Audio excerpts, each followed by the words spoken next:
La difracción es el tema de discusión de hoy.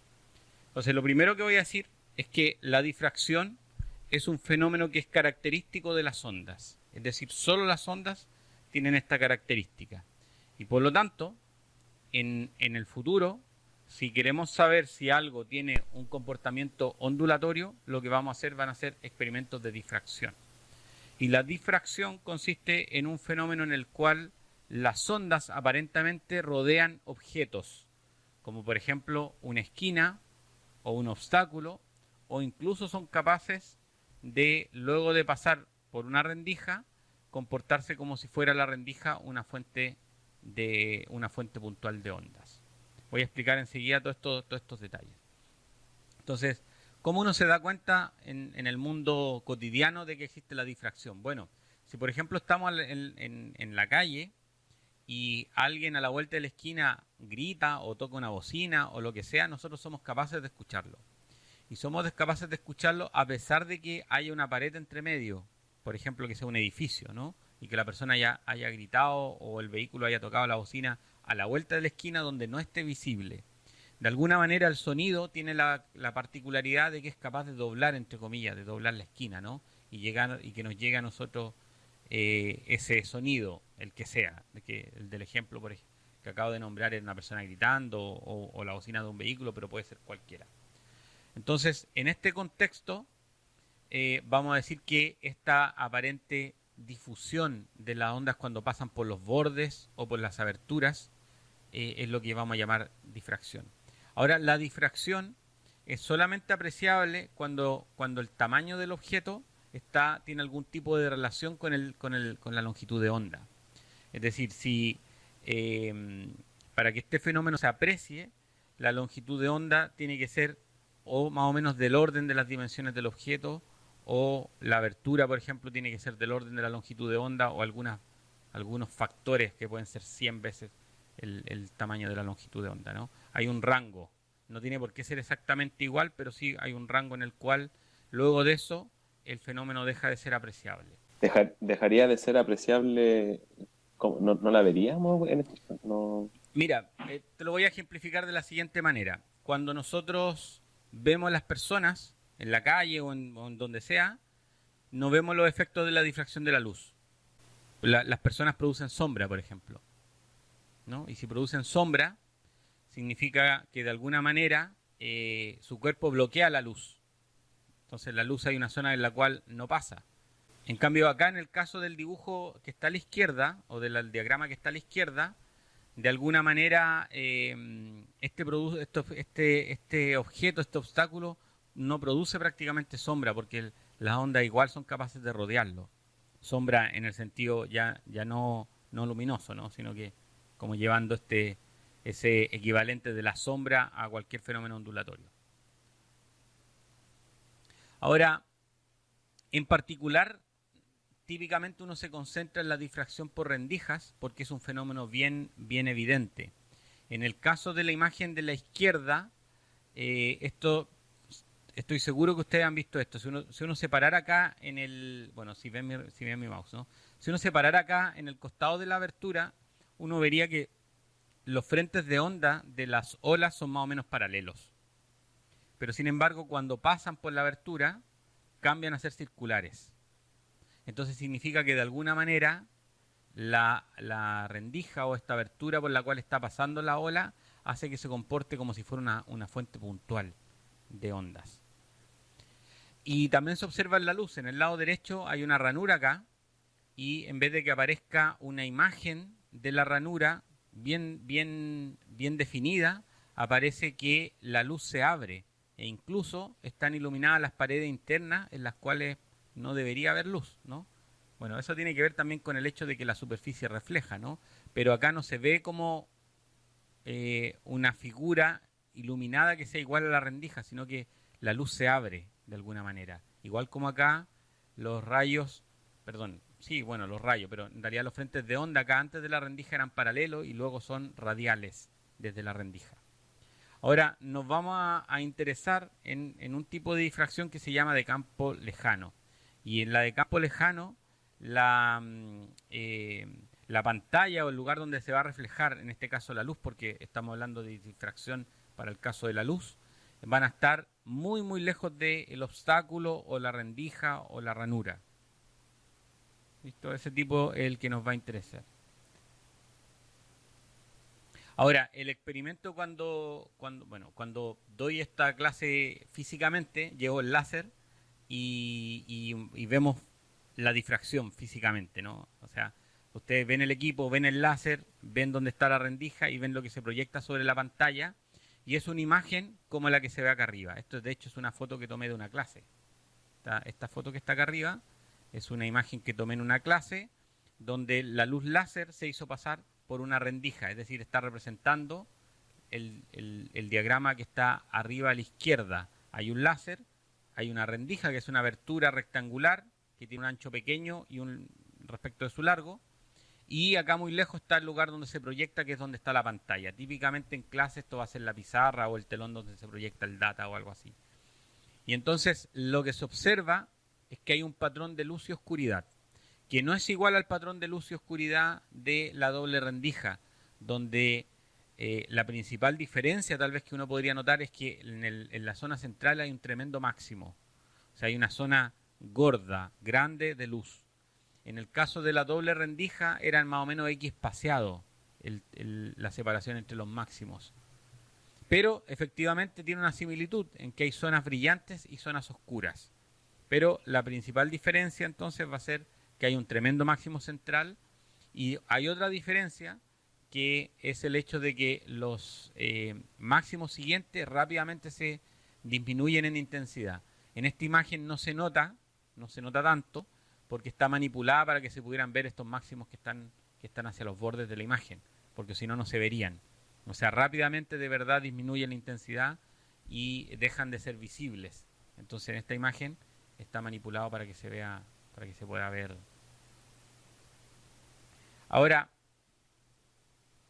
la difracción, vean aquí en la imagen inferior hay un diagrama en el cual se presenta la rendija que tiene un cierto ancho, o sea, esto de aquí es la rendija, esta abertura central es la rendija, aquí vienen los frentes de onda planos y resulta que ocurre lo que se llama el principio de Huygens, que en esta región el frente de onda se considera como que tiene una cantidad n, vamos a llamarle n porque es la forma más común de llamarle, o sea, hay un número definido de fuentes puntuales. Y entonces cada una de estas fuentes puntuales del frente de onda se comporta como si fuera una nueva fuente de una onda. Entonces, dado esa consideración, vamos a suponer, primero vamos a suponer, como son muchas fuentes, voy a suponer que son fuentes pares. Ese es el primer supuesto. Hay formas más complicadas y sin hacer supuestos en la cual resolver este problema, pero se simplifica bastante el análisis si uno hace algunos supuestos y logra finalmente obtener el mismo resultado. Voy a suponer que el número de fuentes que están acá en la rendija, es decir, estas manchitas de color rosado, son un número par.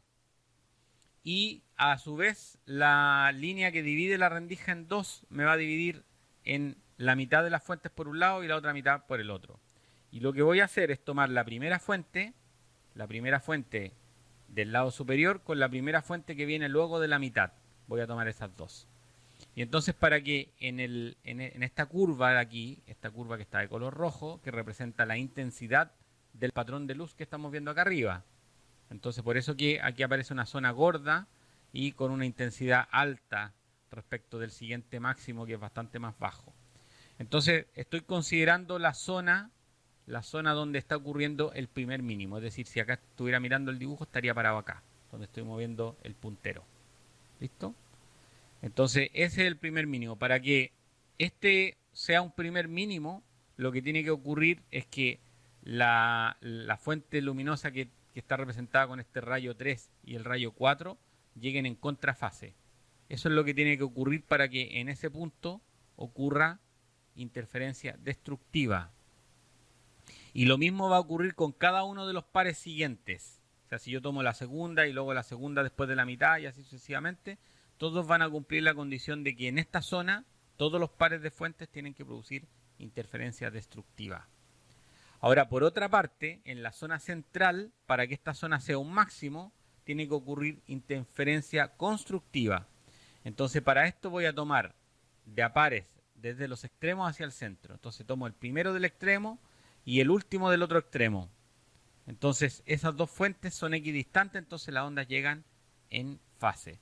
Y así, con una serie de otras combinaciones, voy a lograr explicar, porque aquí, claro, hay en medio pares de fuentes, por qué este máximo es tan intenso en la zona central. Porque hay en medio fuentes que están produciendo interferencia constructiva. ¿Por qué se dice que hay dos fuentes si es que es en teoría una fuente nomás que produce luz? Por el principio de Huygens. El principio de Huygens dice que en un frente de onda, todos los elementos del frente se comportan como una fuente puntual de ondas. Entonces, en este caso, los frentes de onda que son rectos, son estas líneas que están acá representadas con líneas segmentadas, son frentes de onda, pero estoy analizando solamente el frente de onda que está en la rendija, ¿listo? Entonces, en ese frente de onda estoy considerando que hay n fuentes puntuales y ese número n es un número par. O sea que dijo que hay n fuentes desde una rendija. Dentro de la rendija, en el frente de onda que está atravesando la rendija, hay n fuentes y estoy considerando que esas fuentes son pares. Ya. ¿Listo? Pero la característica es que estas fuentes son todas coherentes porque es el mismo haz de luz. Entonces, como es una fuente coherente, va a producir interferencia inevitablemente. Entonces, el análisis se puede hacer con todas las... Matemáticamente se podría hacer con todo eso, ¿no? Pero simplifica mucho este análisis si uno empieza a considerar las fuentes de a pares. Y entonces tiene que ocurrir que en la zona central todas las fuentes, todos los pares de fuentes produzcan interferencia constructiva y en el primer mínimo todos los pares de fuentes produzcan interferencia destructiva. Es más complejo que el de la doble rendija estándar porque ahora tengo muchas dobles rendijas en este frente de onda que está pasando por la rendija. Bueno, la idea acá es cómo determinar en qué posición van a estar los mínimos, ¿no? Lo importante es que en el primer mínimo el desfase es siempre pi de los pares de fuente, ¿no?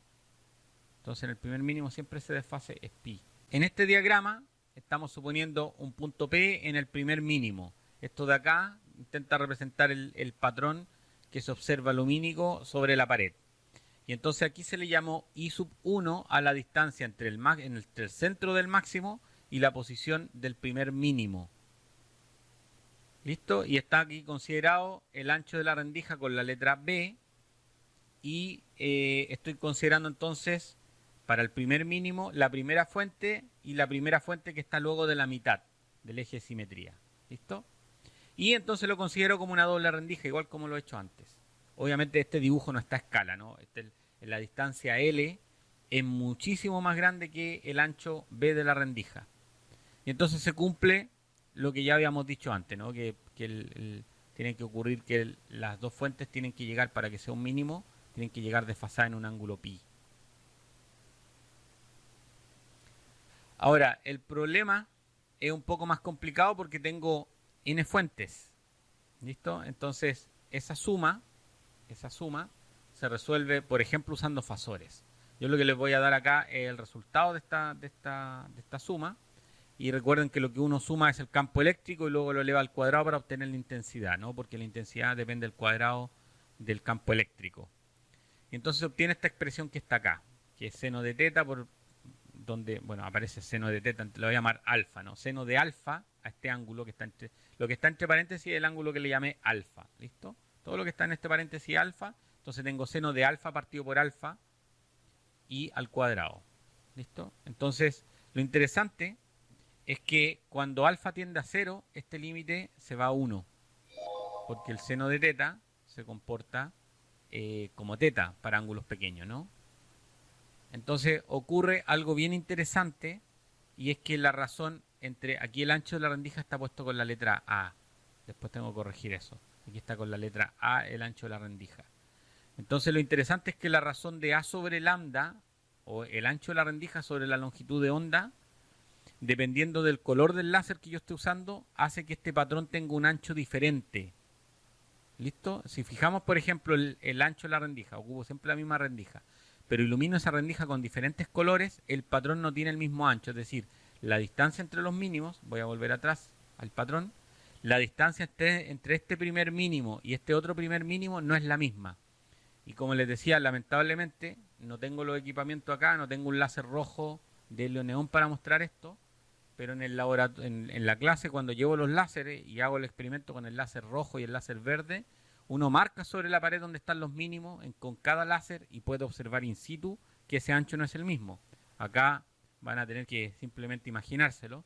Y en este dibujo lo que está tratando de representar es que la razón del ancho sobre la longitud de onda hace que este patrón, que voy a llamar el patrón de difracción, sea más angosto o sea más ancho.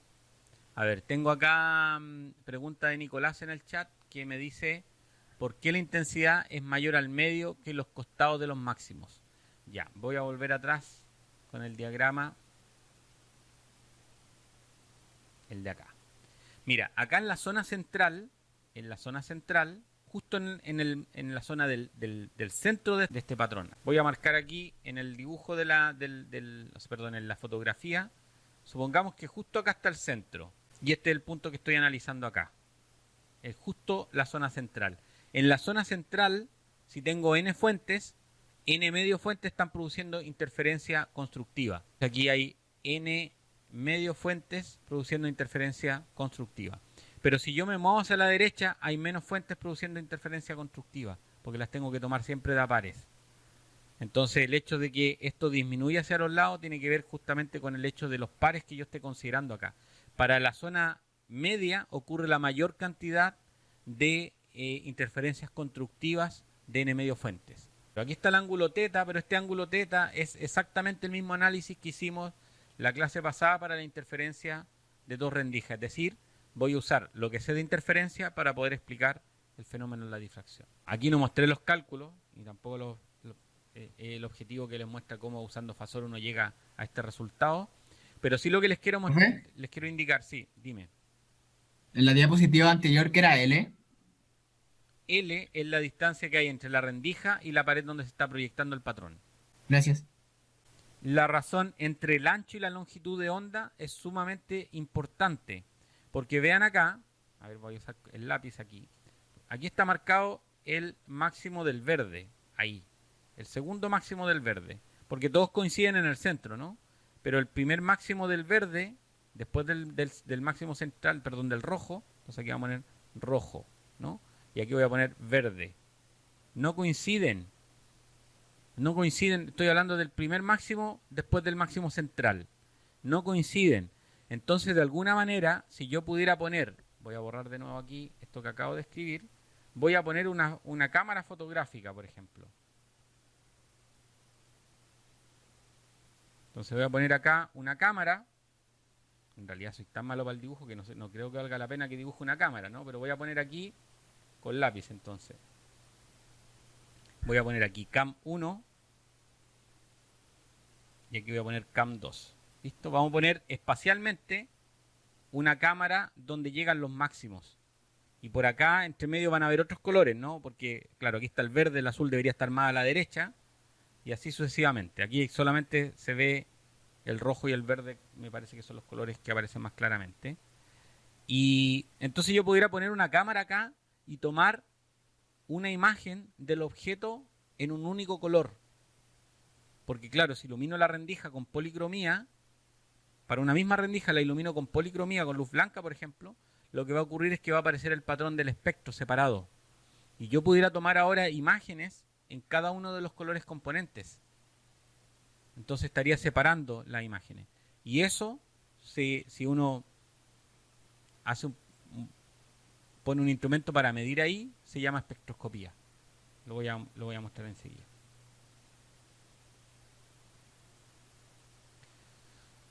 Bueno, el otro día, algunos de ustedes se dieron cuenta que en el experimento de la doble rendija había una modulación en intensidad, ¿no? Si es bien es cierto, les dije que en la parte teórica, la intensidad, déjenme aquí, voy a marcar el puntero, la intensidad en la doble rendija debían ser todas del mismo máximo, pero habíamos visto que experimentalmente eso no ocurría. Había una disminución de la intensidad a medida que me alejaba de la zona central. Y eso ocurre porque cada rendija por sí sola tiene además difracción. O sea, en el experimento de la doble rendija, tenemos el efecto de la interferencia de las dos rendijas, pero tenemos además el efecto de la difracción de cada una de esas rendijas. Entonces lo que hay que hacer es sumar a la interferencia la modulación que va a ser la difracción. Entonces ocurre que el patrón tiene máximo y mínimo, pero que van a estar modulados por la difracción, el fenómeno de la difracción. Entonces aquí hay una imagen, pero este no es una doble rendija, sino que hay muchas más, ¿no? Como el ejemplo que está acá. En el ejemplo que está acá hay más rendijas y aparece combinado el efecto de la interferencia y la difracción. No recuerdo esta foto, también la tomé yo en el laboratorio, pero no recuerdo cuántas fuentes eran acá. En principio no las podría contar, ¿no? Pero no recuerdo cuántas son. Y entonces esto es lo que aparece aquí, el efecto modulado de la interferencia y de la difracción. ¿Interferencia de qué? De n fuentes por cada una de las rendijas. O sea, esta n fuentes se refiere al número total de rendijas, más la difracción que ocurre en cada rendija. Entonces aparece el efecto combinado y modulado de la interferencia y de la difracción. Profe, con el módulo se refiere a que afecta la magnitud, ¿cierto? De la ¿Perdón, Matías? interferencia. No te entendí Que bien. con la modulación se está refiriendo a que va a afectar directamente a la intensidad. Exactamente, es como, a ver, La magnitud, los ¿cierto? matemáticos le llaman convolución a esto. Claro, es como la modulación es, por ejemplo, si yo tengo 1 y lo multiplico por 0,2, el resultado es el producto de las dos cosas, ¿no? Entonces, la intensidad de la doble rendija está dado por este número, pero la curva de luz de la intensidad de la difracción va a hacer que estos máximos sean menores, en la medida que me voy acercando a las zonas del mínimo. Y en la zona del mínimo, a pesar de que aquí hay un máximo, igual es el resultado un mínimo, porque supongamos que la intensidad aquí es 1, si por la difracción es 0, el resultado es 0. ¿Responde eso a tu pregunta, Matías? Sí, profe, gracias. Profe, ¿puede poner la diapositiva anterior, Ya, la por anterior. favor? ¿Qué significa que me dé uno la interferencia? ¿O como físicamente? ¿Tú te refieres a este límite? Al límite. Sí, al límite. Significa que la razón es máxima. Entonces, esta es la condición para que ocurra un máximo. Porque hay que buscar aquí dónde va a ocurrir el máximo y dónde van a ocurrir los mínimos, ¿no? El mínimo ocurre cuando el numerador es 0 y el máximo ocurre cuando la razón de esto que está aquí dentro es 1. Ah, ya. ¿Y el A? ¿A qué se refería el A? El A aquí es el ancho de la rendija en esta ecuación. Pero me parece que en el apunte que les dejé no tengo este problema. O sea que están las dos con la misma letra. Aquí se me pasó porque le llamé B al ancho de la rendija antes, ¿no? Déjenme volver atrás. Claro, le Y llamé B. B al ancho de la rendija y lamentablemente en la ecuación de la diapositiva dice A, pero aquí se refiere al ancho partido por la longitud de onda. A representa el ancho. Ah, ya. Le llamé Gracias. B intencionalmente porque cuando hablamos de la doble rendija, entonces en el caso de la doble rendija le llamé A a la separación de las dos rendijas. Entonces para no confundir el concepto. Porque vean que acá, cuando yo trate esto como una doble rendija, si yo trato matemáticamente como una doble rendija, la separación de esa rendija con esta, o de esa fuente con esa, es la mitad del ancho de es B medios. ¿De acuerdo? Es decir, el A de la doble rendija acá, voy a usar ahora el lápiz. Me avisan si los confundo más de lo que estaban. Acá, como tengo dos fuentes, voy a considerar la interferencia de la doble rendija, donde la separación de las dos rendijas va a ser B medios. Por eso que no le quise llamar con la misma letra. Le llamé B al ancho de la rendija. Y eso no está considerado en esta ecuación, porque aparece con la letra A. O sea que aquí esto debería ser, como puedo rayar, voy a ponerle aquí B. Aquí le voy a poner B, y aquí va a ser B sobre lambda. Y aquí va a ser B sobre lambda y B sobre lambda. ¿Listo? Ya, con profe. eso parece que ahí queda la corrección hecha. Pero estoy casi seguro que en el apunte ese problema no está. O sea, es un problema solo de esta diapositiva. Bueno, en particular, me voy a concentrar en la difracción por una apertura circular. Es decir, en vez de considerar una rendija con esta forma, porque hasta el momento considero una rendija rectangular, ¿no?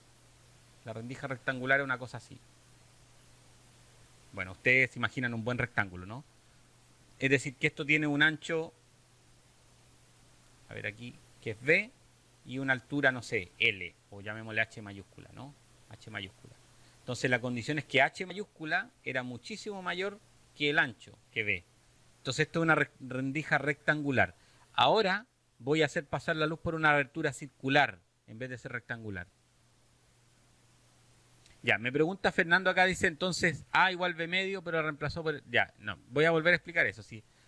Yo estaba seguro que se iban a confundir, pero estaba esperando que me dijeran cómo se confundieron. Lo que estoy diciendo acá es que cuando yo hago el análisis, este análisis para el punto P, con este rayo de luz que proviene de la primera fuente, que está aquí, la primera, y este que está con el primero que está después del medio, lo voy a estudiar como si fuera una doble rendija. Y en la doble rendija le llamé A la separación de las dos rendijas. Y la separación entre S y S es B medios. Eso es todo lo que dije. Ahora, eso es diferente que el resultado que está acá. El resultado que está acá incluye el ancho de la rendija. Y el ancho de la rendija es B, no es A. Entonces por eso hay que eliminar la letra A de esta ecuación. ¿Ahora sí, Fernando? Listo. Profe, ¿Sí? y en la difracción los máximos y los mínimos, como independiente si es el mayor o el máximo, están equidistantes todos, ¿cierto? A ver, si son desde el centro, sí.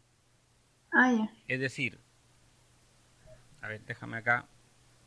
Si lo considero desde el centro, este máximo, ¿me preguntaste por los máximos o los mínimos?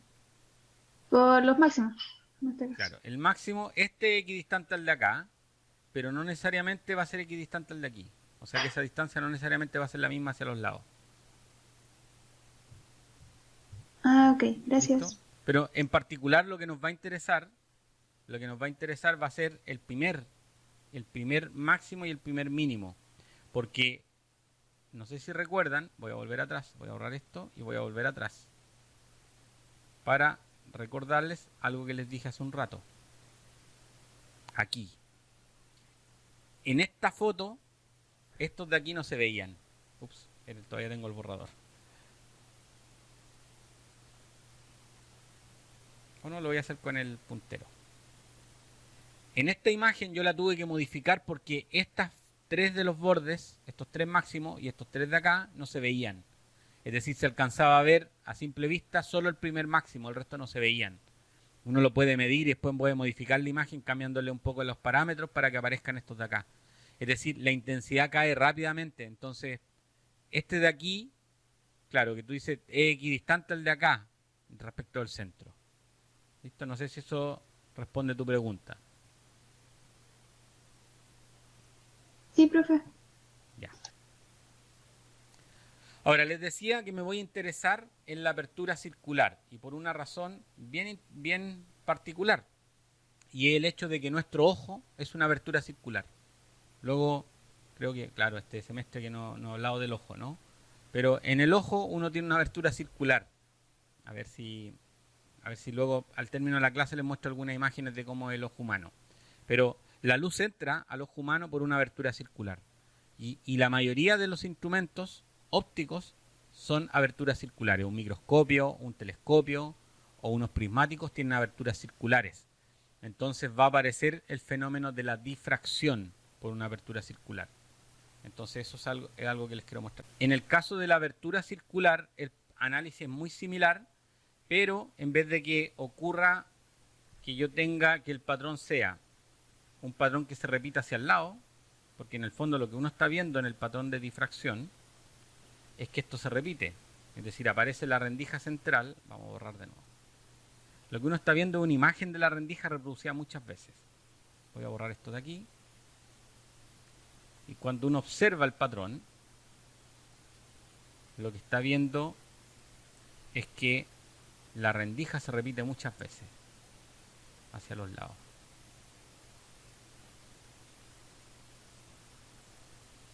Y lo mismo pasa para acá. Uno está viendo en realidad una imagen de la rendija, que claro, tienen diferentes intensidades.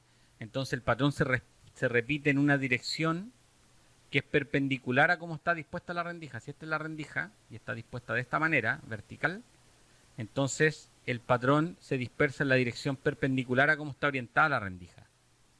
Ahora, cuando hay simetría esférica, ocurre que el patrón es circular.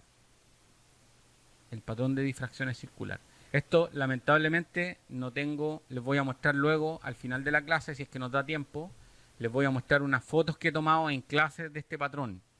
porque no tengo acá una abertura circular. A ver, tal vez. A ver, déjenme pensar. Tal vez pudiera improvisar una. Bueno, veamos al final de la clase si puedo improvisar con un alfiler alguna abertura circular para que vean el patrón, igual como lo hicimos recién con el pelo. A ver si podemos observar eso. Ya. Entonces les decía que como hay simetría esférica, entonces ahora lo que va a ocurrir es que el patrón de difracción también va a tener esta simetría esférica. Y va a haber una zona central que es un disco muy brillante, que se llama el disco de Airy. Disco de Airy se le llama. Y van a aparecer círculos concéntricos que van a ser los máximos de luz y oscuridad. Y ocurre que la cantidad de luz, la gran mayoría de la cantidad de luz está en el disco central, en el disco de Airy. Y ahora estos números, que eran números enteros para el caso de la difracción, ahora son números que no son enteros y tienen estos valores. Se determinan numéricamente. Entonces el primer mínimo ocurre para m igual a 1.22. Estos son para los mínimos, los lugares oscuros. Y la intensidad, vean, esta es la intensidad relativa. Es muy, muy baja la intensidad relativa en este patrón de este máximo respecto de este mayor. Y luego disminuye notablemente. ¿Listo? La función que aparece ahora, antes era seno de alfa partido por alfa. ¿Se acuerdan de eso? Ahora no es seno de alfa, sino que es una función más complicada que se llaman las funciones de Bessel de primer orden, que no me interesa que ustedes las conozcan ni que las estudien, sino que simplemente menciono que ahora la función, en vez de ser seno de alfa partido por alfa, es una función más complicada que se llama la función de Bessel de primer orden, de alfa partido por alfa, donde alfa está dado por esta expresión, que es muy similar a la que había mostrado antes.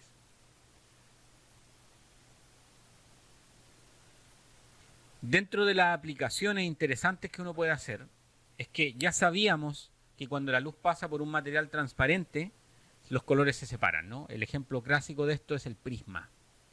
Pero ocurre que ahora puedo tener una apertura de los colores, como vi antes, además por una rendija. Tengo dos formas de hacer que la luz se disperse en longitud. Y claro, una combinación de ellas es mucho mejor, ¿no? Este instrumento que está acá se llama el espectroscopio. Y el espectroscopio sirve justamente para separar la luz. Separar la luz en colores. ¿Y para qué? Para estudiar cómo es la luz separada en colores de un objeto. Vamos a ver más adelante que esto es fundamental para después descubrir la estructura del átomo, por ejemplo. Pero eso lo vamos a discutir en otra clase, en otro momento. Entonces, permite construir estos equipos que se llaman espectroscopio. Aquí hay un espectroscopio histórico. La verdad que los espectroscopios ahora son bastante más complejos que esto, pero la idea fundamental es la misma. De hecho, tengo uno acá. A ver si me dan un minuto, se los muestro. Ya, volví. Lo encontré, está un poco dañado porque se machucó, no sé. De alguna forma se estropeó, pero lo tengo acá. Voy a habilitar mi cámara. Ya me veo. Aquí estoy. Lo que pasa es que tengo que mirar hacia el otro lado. Tengo que mirar hacia el otro lado. Ya, esto de acá es un espectroscopio. Es un espectroscopio artesanal. Tiene acá una rendija. A ver aquí. ¿A dónde está la cámara? Aquí. Ahí está la cámara. Hay una rendija ahí. A ver si se aprecia bien. Hay una ranura. A ver si lo acerco más. No se nota muy bien, ¿no? Pero a ver, con un papel tal vez. Puede que se note con el papel. A ver. Sí. Vean que el papel entra por ahí, ¿no? Entonces ahí, esto tiene una ranura por un extremo. Y por el otro extremo tiene lo que se llama una red de difracción. Aquí. Eso que está ahí es una red de difracción. Entonces déjenme mostrarles cómo se vería. A ver, veamos si puedo. Tengo que apuntarle a la cámara, sí, a ver. A ver si puedo. A esta hora no tengo sol. ¿Se ve la ventana, profe? Ya, ahí estoy, sí, eso es lo que quería. Es que yo no estoy viendo, pero ahora sí ya la veo en mi pantalla. Y lo que quiero mostrarles es esto. A ver si estoy haciendo todo esto de manera muy artesanal, así que y improvisando. A ver si logro apuntarle. Ahí está. A la cámara. Al fondo se ve la ranura, ¿la ven? Sí. Ups. Ahí se ve la luz entrando por la ranura. Entonces la luz entra por la ranura y uno ve en realidad, no, pero eso no lo voy a lograr ver aquí. Ve el patrón de los colores al otro lado, pero se ve reflejado. Pero bueno, ya con eso se quedaron con la idea al menos. No puedo hacer más por esta vez, pero este es un espectroscopio artesanal y es para ver el espectro del sol. Para ver la luz del sol, cómo se separan los colores y analizar el espectro del sol. Después vamos a ver las aplicaciones de los espectroscopios. O sea, de momento ahora solo voy a mencionar, pero después vamos a hablar de la relevancia que tienen algunos de estos instrumentos. Bueno, quizás algo que sea interesante mencionar tiene que ver con el hecho de que, como la difracción es algo que es un fenómeno característico de las ondas, para saber si algo se puede modelar con el modelo ondulatorio, podemos hacer experimentos de difracción. Eso es quizás lo más interesante. Entonces, una de las cosas que no se sabía si se podían estudiar como corpúsculos o como ondas, eran justamente los rayos X que fueron descubiertos hacia fines de 1800. Entonces lo que usaron fue un cristal, iluminaron un cristal, iluminar en el sentido no literal de la palabra, porque los rayos X no son visibles, ¿no? Entonces se ilumina con rayos X un cristal específico, y entonces ocurre que se refleja y aparece un patrón similar al de las películas delgadas. Se comporta esto muy parecido a eso. Se llama difracción de Bragg. ¿Listo? También pasa algo se ve similar en los CD. Si ustedes tienen un CD en su casa y tienen el CD, si ustedes lo inclinan, seguro que van a ver los colores. Pero si ustedes iluminan un CD con un láser, bueno, tal vez eso también lo puedo mostrar acá. A ver. Ya, están viendo mi pared, ¿no? Pero tengo acá. A ver, voy a de nuevo dar vuelta a la cámara para que vean lo que tengo. Pero créanme que algo que ustedes conocen es a ver, aquí, ¿no? ¿Lo ven? Sí, ahí se ve. Bueno, en la cámara ya se ve el espectro, ¿no? ¿Lo ven? No. Lo ven claramente, ¿o no? Sí, en la cámara se ve muy bien, se ve muy claro. Pero lo que quiero hacer, lo voy a dejar así, en esta posición lo voy a apoyar sobre la mesa, y lo que quiero mostrarles es cómo aparece el patrón, cómo se ve el láser reflejado por el... A ver, cómo se ve el láser reflejado. Y voy a tratar de que el reflejo del láser dé justo donde ustedes están observando. Tengo que cuidar mi vista, sí. A ver. Sí, sí se ve, ¿no?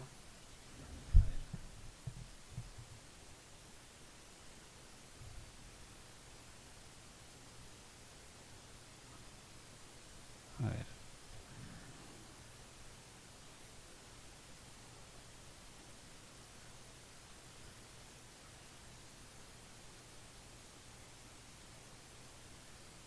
No sé si ustedes lo están viendo, porque en la pantalla mía se ve tan pequeñito que...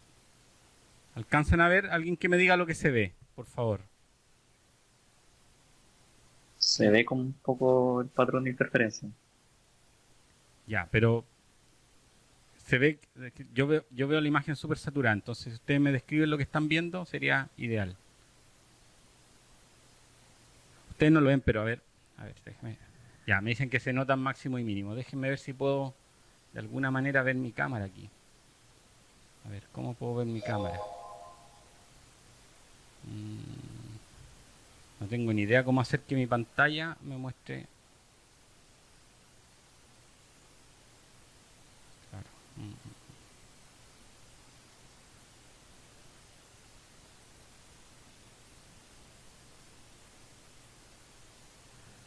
Claro, no tengo forma de ver. Zoom no es tan intuitivo como parece cuando uno está con el teléfono. Bueno, pero ahí sí que se ve. Quiero a ver si soy capaz de mover. Ahí se ve el láser, ¿no? Se ve el láser y está ahí. Ahí estoy apuntando sobre el... Sí, ahí se ve que estoy apuntando y vamos a mover hacia la pared, hacia el otro lado. Ups, para el otro lado. Tengo que aprender bien los controles de esto. Pero ahí está. Ahí sí que se ve. ¿Listo? Ya, voy a dejar esto apoyado acá. Y voy a cortar el láser, que como les dije hace un momento, el láser es tremendamente peligroso. Entonces hay que tratarlo como si fuera un arma. Puede dejar ciego a una persona. Y no quiero ser yo esa persona. Ya. Retomemos la clase entonces. Bueno, lo interesante es que cuando se hizo el experimento en 1912, que iluminaron con un cristal, o sea, un cristal lo iluminaron con rayos X, apareció el patrón el patrón que se llama de Bragg. O sea, ocurrió difracción de Bragg. Algo parecido, no igual, porque no es exactamente igual, pero parecido a lo que acabo de mostrar, ¿no? Y entonces eso de alguna manera permitió no solamente saber que los rayos X tenían un comportamiento ondulatorio, sino que la difracción y la interferencia se usan para medir la longitud de onda de la luz. Entonces, si uno conoce los mínimos, ¿se acuerdan en la clase pasada de la interferencia? ¿No? Si uno conoce la posición de los mínimos y toma ciertas medidas, puede determinar entonces la longitud de onda. Y de ahí se determinó que eran ondas electromagnéticas con longitud del orden de las decenas de nanómetros.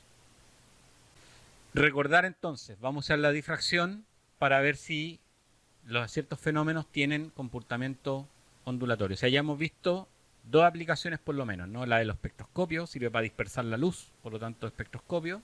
Y la segunda es que nos sirve para probar si es que algo tiene comportamiento ondulatorio y a su vez medir la longitud de onda de esa onda específicamente. Bueno, esta actividad partí con esto, ¿no? Porque no sabía al final si me iba a dar tiempo. Partí con esto y yo esta actividad es una actividad que llevo a clase, les doy hoja y la hago predecir, pero en este contexto no sabría cómo hacerlo, ¿no? Entonces lo hice de manera diferente. Y aquí está lo mismo que acabo de ver. Esto de aquí es el láser, ¿no? Es el láser y esto de acá es el pelo. Y de alguna manera, yo no tengo aquí, o tal vez sí tengo, pero no lo tengo aquí a mano para mostrárselo. Cuando yo le pido a los estudiantes, antes que vean el experimento, que dibujen qué es lo que se va a ver en la pizarra o en la pantalla, yo les voy a decir lo que me dibujan. Ustedes ya no pueden darse ese lujo porque ya les mostré el experimento. Pero lo que hacen es hacer algo así. No, vamos a ocupar otro color para que sea más evidente.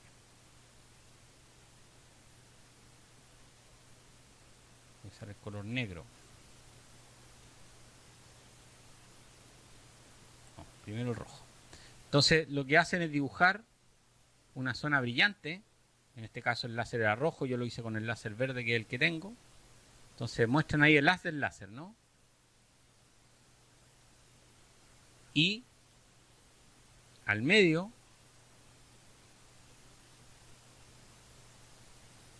dibujan la sombra del pelo.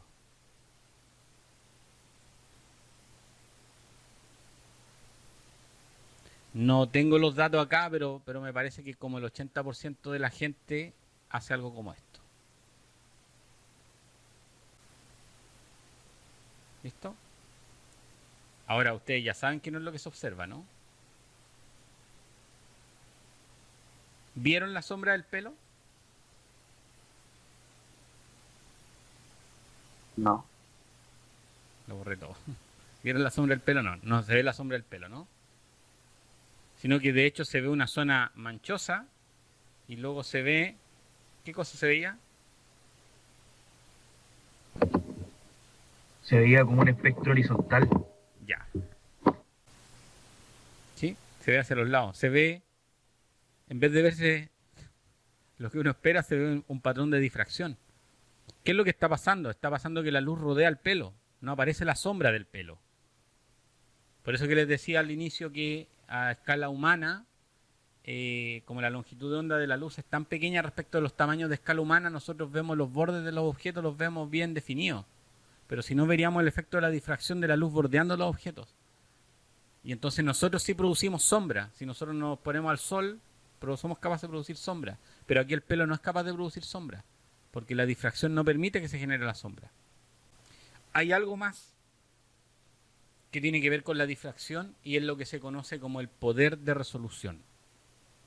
El poder de resolución tiene que ver con la capacidad que tiene un instrumento óptico, que puede ser nuestro ojo también, en poder separar dos objetos que están muy juntos. Es decir, dos objetos que están muy muy juntos, que nuestro ojo o un instrumento óptico cualquiera sea capaz de darse cuenta que, a pesar de que están muy juntos, son dos objetos separados. Aquí, en este ejemplo, les muestro, bueno, aquí está la cruz del sur. Esto es una estrella, son estrellas, ¿no? Está la cruz del sur, el polo sur celeste está por acá, por esta zona de aquí.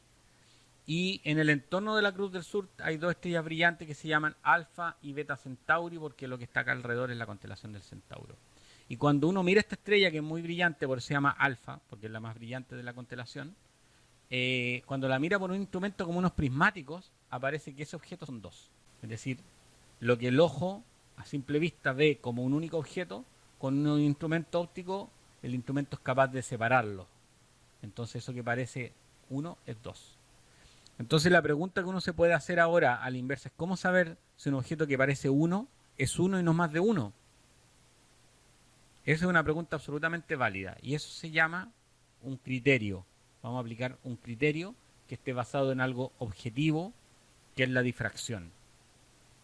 Entonces yo sé que un objeto que pasa por un instrumento óptico que tiene una abertura circular va a producir un patrón de estas características. Y entonces si en ese patrón veo algo como esto, está claro que ahí hay dos objetos. Entonces, ¿cuánto es lo que tiene que estar separado el centro de este objeto con el centro de este otro para que yo los confunda? Eso es en realidad la separación angular mínima. Y esa separación angular mínima, típicamente uno usa el criterio de Rayleigh, que dice que para que uno pueda distinguir dos objetos, para que pueda resolver esos dos objetos, el máximo de uno, vean que aquí está el patrón de difracción de uno, este de aquí es el patrón de difracción de uno, y por acá está el patrón de difracción del otro, porque claro, pasaron por la abertura circular, ¿no? Y la curva negra representa la suma de los dos patrones. Entonces lo que dice el criterio es que si el máximo de uno cae justo sobre el mínimo del otro, esa es la mínima separación en la cual yo puedo darme cuenta que esos dos objetos son dos objetos diferentes. Que el máximo de uno caiga en el mínimo. Y la separación entre este y este es justamente el ángulo que hay entre el máximo y el primer mínimo. Y eso está dado por m igual 1.22 del patrón de difracción de abertura circular que les dije que no era entero. Aquí le había dicho que el primer mínimo ocurría para un valor de m igual 1.22. Esto se obtiene de forma numérica. El primer mínimo ocurre para 1.22. Y ese es el 1.22 que aparece en el criterio de Rayleigh. 1.22.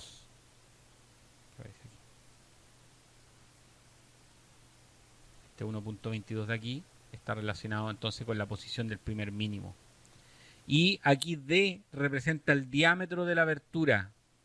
El diámetro de la abertura. Si es un telescopio, el diámetro del espejo o de la lente del telescopio, si es que es un telescopio reflector.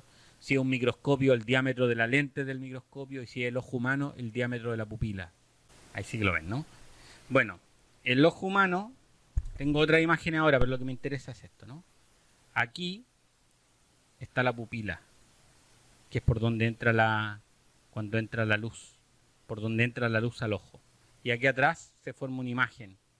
Nosotros en la retina se forma la imagen. Entonces aparece un patrón en principio debería aparecer acá un patrón de difracción en el ojo, pero lo que pasa es que las células no son tan sensibles como para poder detectar el siguiente mínimo. Bueno, les voy a mostrar primero un patrón de difracción teórico. Esto está hecho matemáticamente. Esto es un patrón de difracción simulado matemáticamente. Entonces esto es muy perfecto.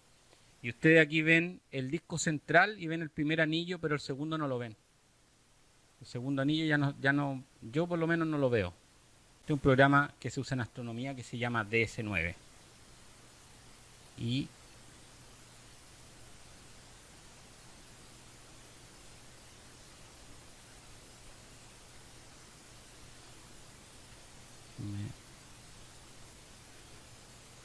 a pesar de que no se ve aquí, este es una foto de un patrón de difracción de lo tomé con una cámara del celular. Es una foto de un patrón de difracción de un láser pasado por una abertura circular. Y claro, aquí no se ve mucho, pero voy a modificarla ahora para que ustedes puedan para que ustedes puedan verlo. No, mucho. Ya, a ver. Claro, aquí cambiando la escala. Bueno, aquí ya se ve el disco central, ¿no? Se ve el primer anillo y vean que ahí está el segundo y se ve hasta un tercer anillo. Y cuando lo pongo en la escala normal, la escala normal es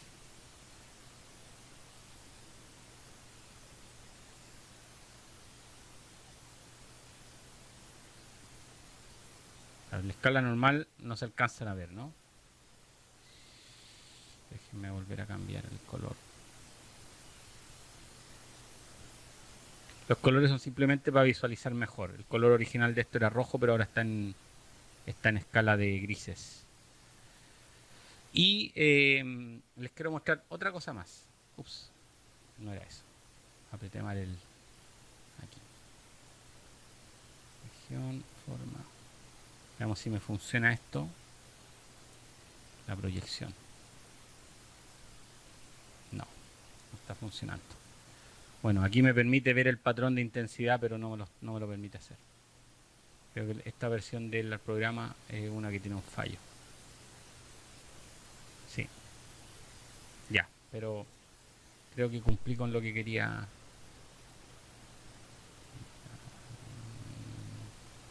A ver, el otro era este de acá.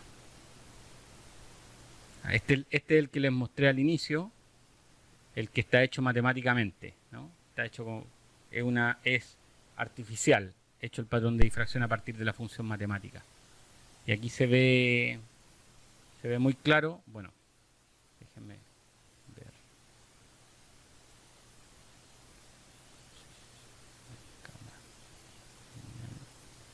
Y el color. Ahí está. Entonces, en la medida que voy cambiando la escala, aparecen los otros anillos, ¿no?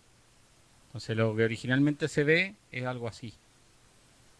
Este es perfecto porque está simulado matemáticamente, ¿no? No es una imagen real.